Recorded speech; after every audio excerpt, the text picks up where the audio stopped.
2005年，澳門電訊嘅稅後盈利係5.7億，同營業額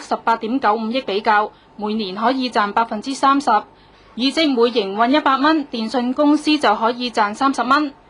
回顧過去幾年嘅業績，由2000至到05年，其稅後盈利同營業額都係不斷增長。05年比04年嘅稅後盈利更加上升咗40%。但係呢個咧係一個正常嘅事嚟嘅，因為點解咧？因為咧機器設備咧一安裝咗好之後咧其實就係固定成本嚟㗎啦。咁咧你越多人幫襯嘅話咧，越多人打電話嘅話咧，其實嚟講佢嘅收入就越嚟越增加，而費用開支咧相對嚟講咧就唔會增加得咁快嘅。呢個可以正常理解嘅。咁但係我哋見到點解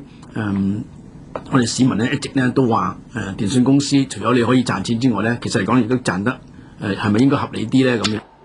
梁金泉認為，本澳多項電訊服務收費偏高，尤其是中小企受惠更少，建議電訊公司喺盈利激增嘅狀況下，應該全面調低各項電訊服務嘅收費，回饋社會。澳門電訊方面就指出，5.7億嘅稅後盈利，確係歷年嚟業績最高嘅一年，但係呢啲收益並唔係全部同業務營運有關，唔少嘅收入係受惠於外來投資、大型建設、政府稅收減免同以及銀行利息收入增加等因素。電訊公司強調，價錢低未必係好㗎，為客戶提高高質素嘅服務更加重要。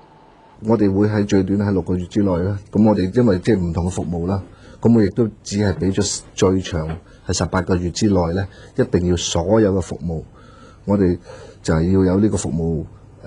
標準承諾啦。如果我達標唔到嘅話咧，我哋係會即係會賠償俾我哋客人啦。咁或者係即係我哋用其他服務去支援啦。